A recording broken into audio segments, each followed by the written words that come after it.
In a world obsessed with noise, the quiet man becomes the most powerful.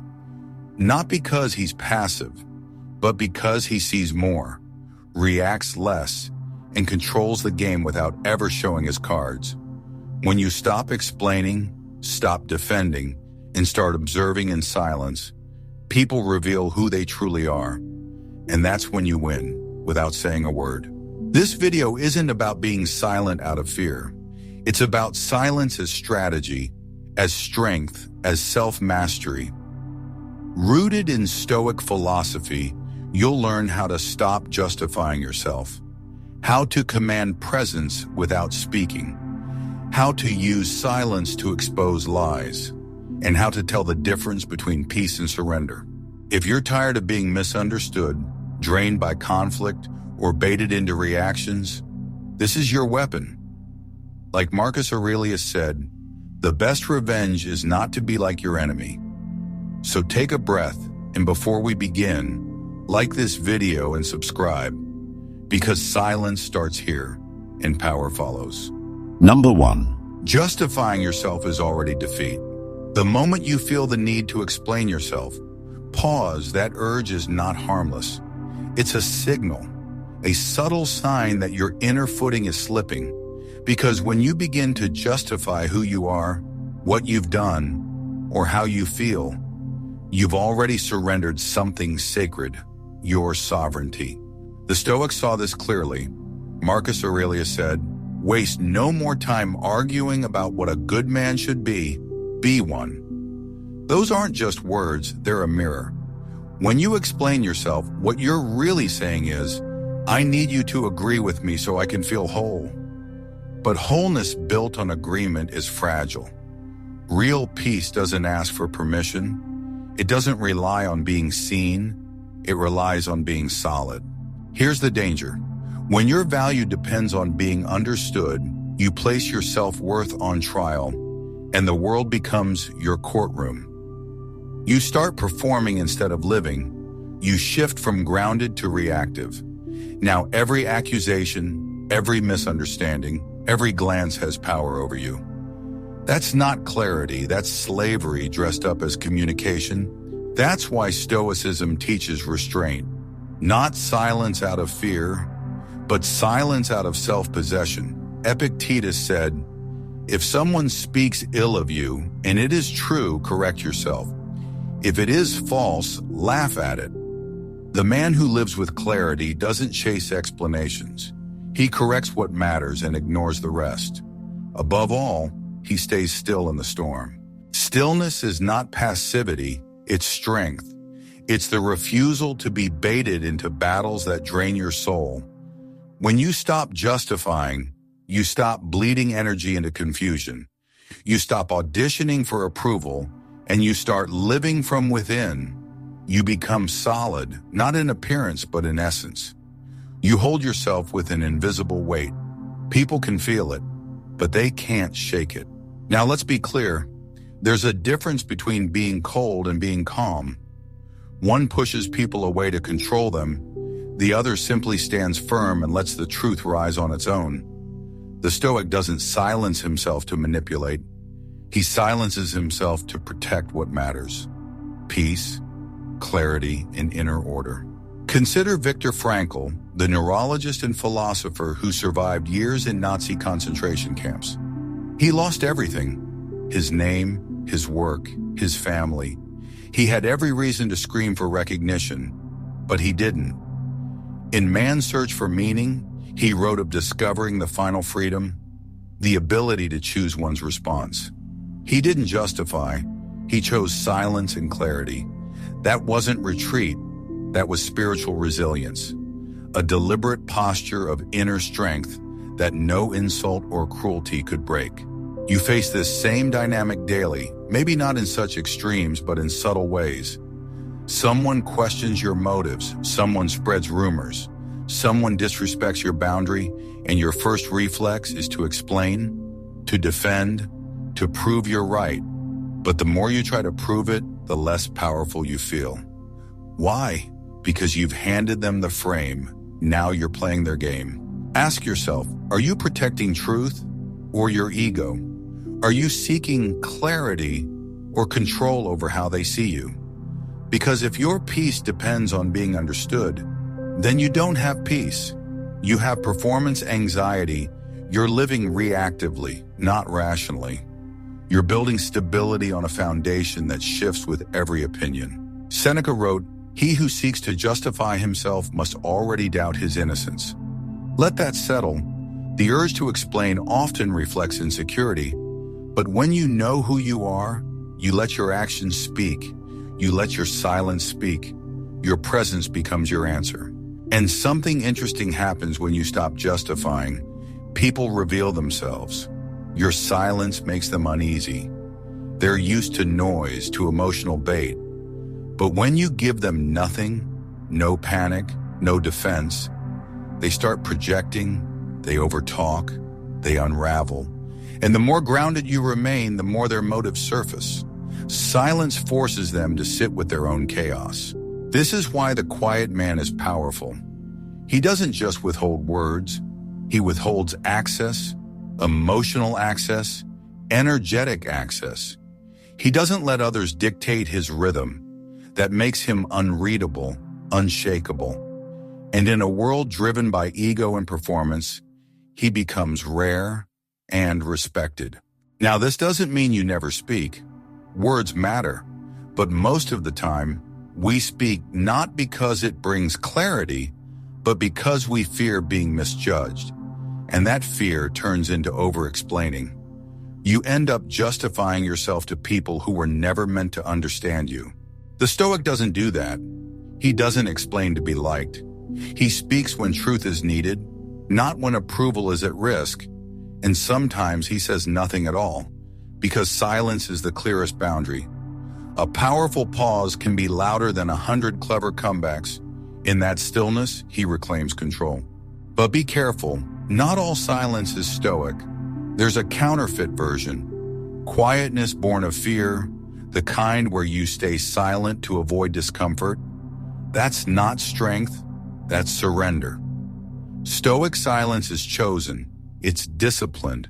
It's a posture of self-respect that doesn't need an audience. It's the voice of a man who knows what he stands for, and stands there, even when misunderstood. So when someone asks, "Why didn't you respond?" you won't feel the need to answer. When someone lies about you, you'll correct what matters and let the rest fall away. And when someone tries to provoke you, your silence will become the mirror they fear. That's how you outsmart the reactive. By refusing to play, you don't win by volume, you win by presence. So the next time you feel the urge to explain, don't. Let your life speak. Let your consistency speak. Let your quiet control do what loud justifications never could. Because the man who doesn't justify doesn't need to. And that, right there, is how you outsmart everyone without saying a word. Number 2. Command without words. Power doesn't always arrive loudly. Sometimes it enters the room in complete silence, and everyone feels it. There are people who don't need to speak to be obeyed, don't need to argue to be right, and don't need to defend to be respected. Their strength comes not from what they say, but from what they choose not to say. This is the paradox of true command. The louder you need to be, the less power you hold. But the more silent you become, when it's intentional, when it's grounded, the more the room bends to your presence. The Stoics understood this. Power is not projection, it is control. First over the self, then over the situation. Seneca once wrote, "The greatest empire is to rule oneself." That's not just a noble idea, it's a strategy. Because when you master your internal world, you project something others can feel but can't decode. It's that unreadable calm, the kind that unsettles people without a single word being said. And that calm presence, it becomes influence. Now, most people try to lead through volume. They think if they talk longer, louder, or faster, they'll win the room. But that's not leadership.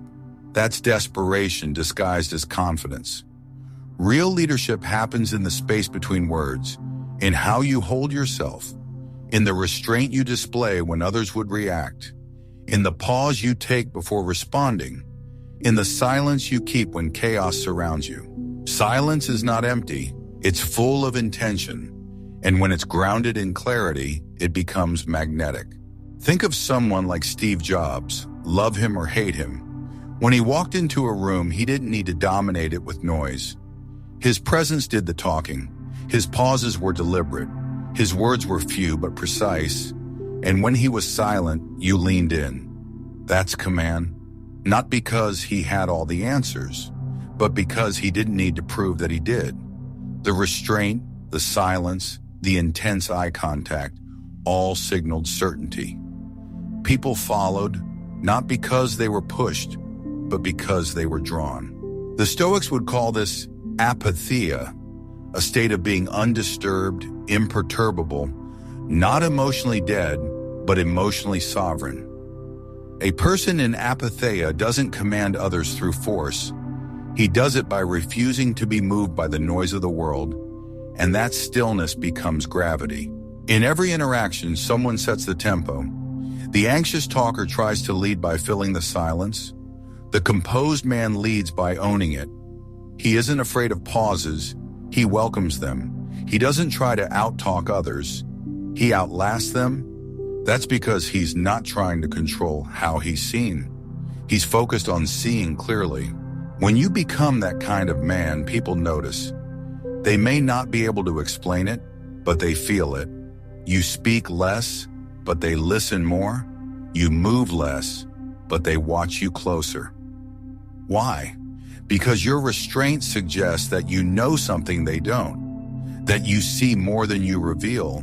And in a world addicted to reaction, that mystery is power. But this isn't about pretending to be deep. It's not about posturing. Silence only works if it's built on substance.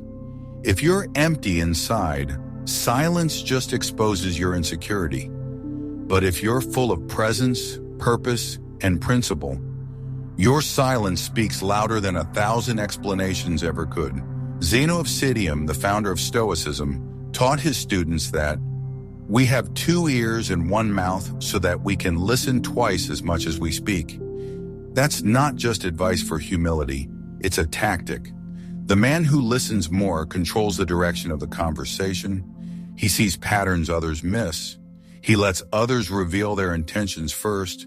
Then he decides if they're even worth his response. This is why the wise man doesn't rush to speak. He lets others talk themselves into a corner. He observes their inconsistencies. He watches their energy shift. And when he finally speaks, it's not to fill space, it's to reshape it. One sentence from a calm man can silence an entire room of noise. But we live in a world where quiet confidence is misunderstood. People mistake silence for weakness. They assume if you don't argue back, you've lost. That if you don't defend yourself, you must be guilty. But the Stoic doesn't play by those rules. He knows the strongest walls are the ones that don't flinch when leaned on. To command without words, you must become immune to bait. You must let people misunderstand you, lie about you, provoke you, and remain unmoved, because what they're really doing is testing your center. And if you can stay centered, while everything around you pulls for a reaction, you've already won. This doesn't mean you become passive. It means you become deliberate. When you do speak, your words carry weight because people know you don't waste them. And when you don't speak, that silence carries weight too because people know it's a choice. One of the greatest displays of silent command came from Keanu Reeves. Despite being one of the most recognized celebrities in the world, he rarely responds to drama. He rarely explains himself. He rarely raises his voice. And yet, people listen. They respect him. Why? Because his silence is built on dignity, not avoidance. That's power. That's presence. So if you want to command a room, don't try to dominate it. Still yourself first. Let the noise pass through you. Don't rush to respond. Don't scramble to prove. Just be the calm center in a spinning world. Eventually, the world starts to slow down around you, because the man who commands without words owns the room. Number 3. Silence reveals what noise hides. When a person talks too much, it's rarely because they have something meaningful to say. More often, it's because they're hiding. Behind every flood of words is usually a fear of being seen, of losing control, of being judged. Noise becomes their mask, but silence strips the mask off. This is the first truth. The quietest person in the room is often the most observant. While others are reacting, justifying, defending, or showing off, the one who stays silent isn't passive. He's gathering information. He's watching how people shift when no one's agreeing with them. He's listening for the tone, not just the words. And most importantly, he's watching who can sit in stillness and who can't. The Stoics were not against speech. They were against wasted speech. Epictetus warned, "We have 2 ears and 1 mouth so that we may listen twice as much as we speak." But he didn't mean this as a lesson in politeness. He meant it as a form of psychological warfare, an internal discipline where silence becomes your sharpest lens. Because here's what happens. When you stop responding the way people expect you to, they reveal themselves. They expect you to argue, to defend, to match their tone. But when you don't, when you sit still and let their words hang in the air, they start filling the silence with their own insecurity. The truth spills out, not because you asked, but because they can't tolerate the stillness. This is why silence isn't just absence. It's pressure. It creates a vacuum that forces things to surface. It makes liars uncomfortable.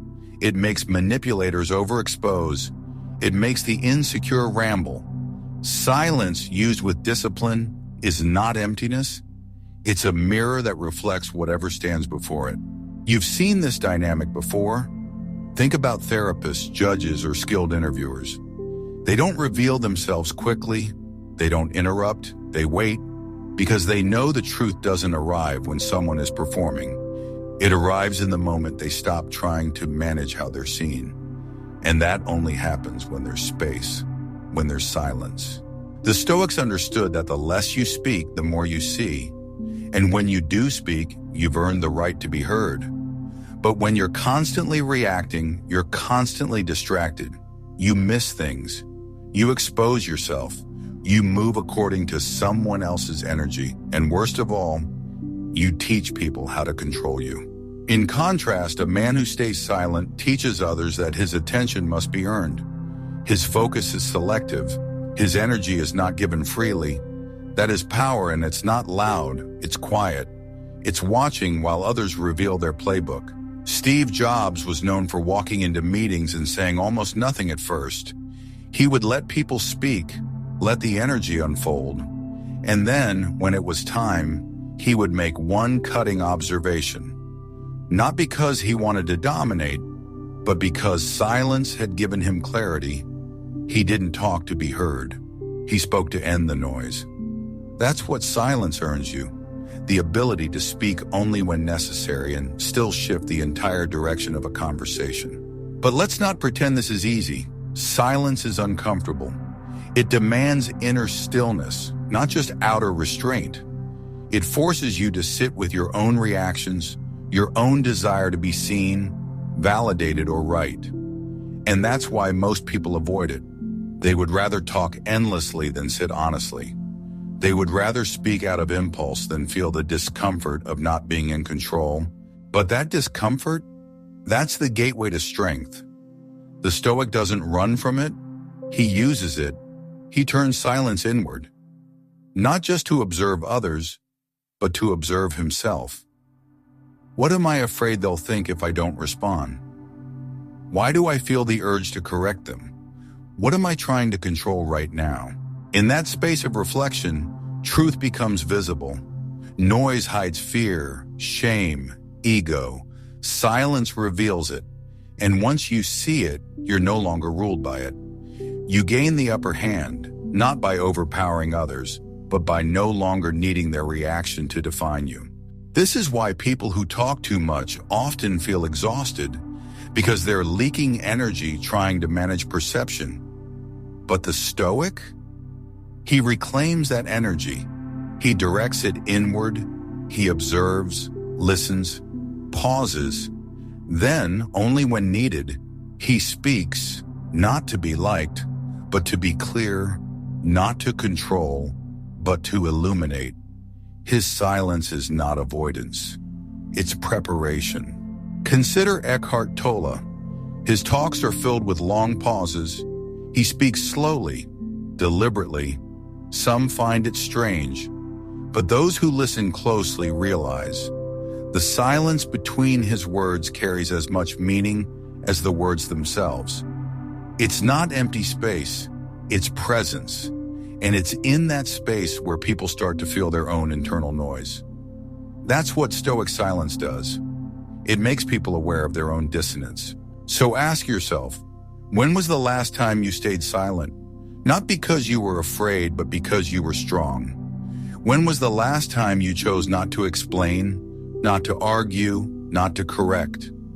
And watch the room reshape itself because of your stillness. This is the power most people never discover, not because it's hidden, but because it requires discipline. Anyone can react. Few can reflect. Anyone can speak. Few can observe. And it's those few, the ones who choose silence with intent, who see the whole board while others are busy moving pieces. So the next time someone tries to bait you into drama, stay still. The next time someone accuses you falsely, say nothing. Let the silence do what your words can't. Let it expose. Let it mirror. Let it clarify. Because in a world obsessed with noise, the most dangerous person in the room is the one who sees everything and says nothing. Number 4. Use silence like a blade. Silence can be soft, healing, peaceful, but don't mistake it as always gentle. In the hands of someone disciplined, silence becomes something else entirely. A blade, not made of steel, but of restraint, sharp, clean, and precise. You don't need to raise your voice to make a cut. The most devastating truths are often delivered without a word, a pause, a look, a refusal to answer. That's not passivity, it's precision. And this kind of silence is not born from fear. It's crafted through patience, self-control, and clarity. It's the mark of someone who knows their power and refuses to waste it. The Stoics believed in discipline, not just in action, but in speech. They taught that every word carries weight. Seneca wrote, "Speech, even when it is restrained, should be measured and moderate." That wasn't just moral advice, it was strategic. Because when you stop giving automatic responses, you reclaim the edge. You become unreadable. You make people question your thoughts, your next move, your silence itself.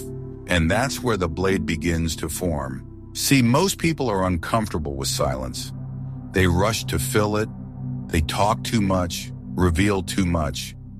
They lay their whole psychology on the table just to avoid the stillness.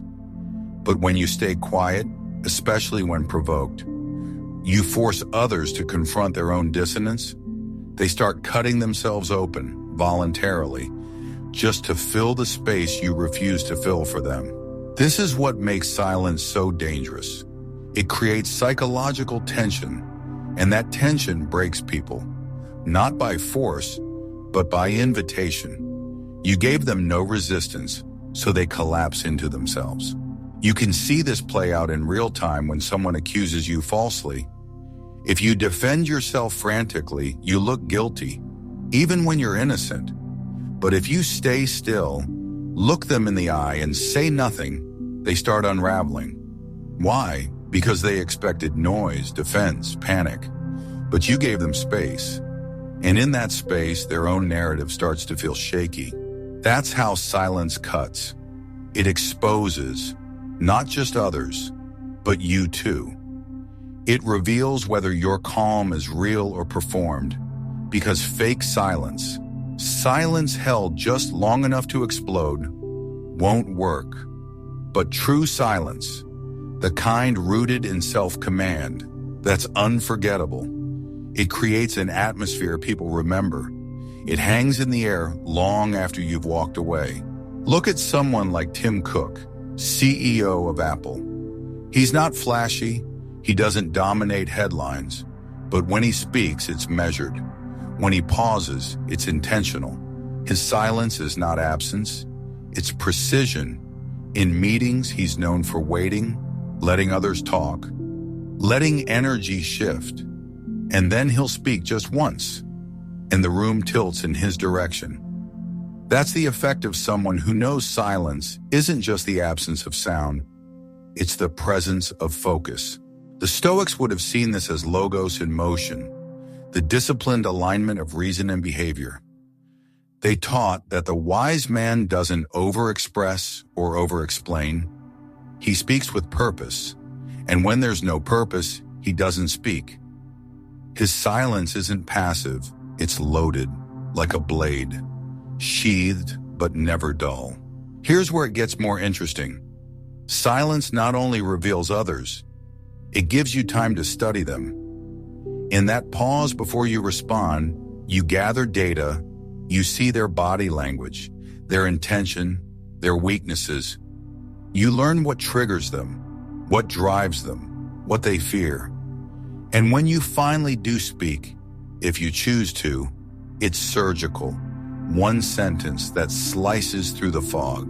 But this power comes with a warning. Silence used to control others, to manipulate, becomes toxic. That's not Stoic. That's insecure. True Stoic silence isn't reactive or vindictive. It's clear, detached. It's used not to punish others, but to protect yourself and to sharpen the truth. You don't have to respond to every insult. You don't need to explain every decision. You don't have to justify your standards. And the more you try to, the more you dilute your authority. But when you hold the line quietly, you say everything you need to without saying a word. Here's the deeper truth. Silence creates contrast. In a world obsessed with noise, your refusal to react stands out. It unsettles, it commands attention, and it teaches people, subconsciously, that your time, your energy, your voice are valuable. You become the man people wait to hear from, the one whose words mean something because they're rare, the one whose pauses feel intentional. That's not mystery for the sake of image. That's depth. And in depth, people find weight. And in weight, they find someone worth following. This is what Marcus Aurelius practiced. As emperor, he didn't lash out. He didn't meet insults with rage. He chose his responses carefully, sometimes with words, often with silence, because he understood that silence used deliberately doesn't just protect your peace, it asserts your dominance. So the next time you're provoked, pause when someone questions your worth. Breathe when the world pulls you into chaos. Withdraw, not to run, not to hide, but to sharpen your presence, to hold your power, to use your silence like a blade, clean, precise, and unforgettable. Because the most dangerous man is not the loud one. It's the one who doesn't flinch, doesn't react, doesn't need to explain. The one who holds stillness like a weapon and lets silence do the cutting.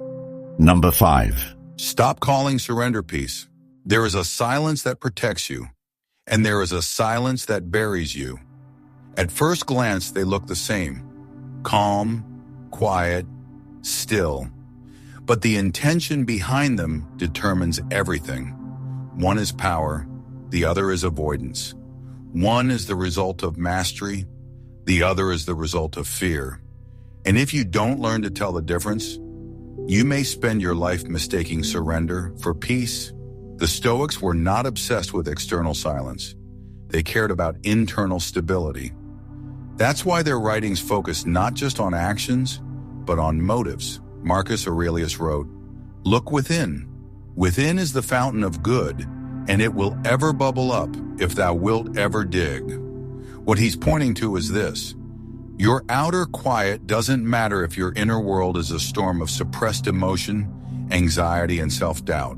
Many people avoid conflict not because they're wise, but because they're terrified. They smile to avoid tension. They nod to avoid rejection. They say nothing, not because they've risen above ego, but because they're ruled by it. And when asked, they say, "I'm just keeping the peace." But this kind of peace is an illusion. It's the peace of a prisoner who's decorated his cage. Real peace isn't the absence of conflict. It's the presence of clarity. It's the ability to face discomfort with your eyes open and your values intact. It's not shrinking when misunderstood. It's not yielding when boundaries are crossed.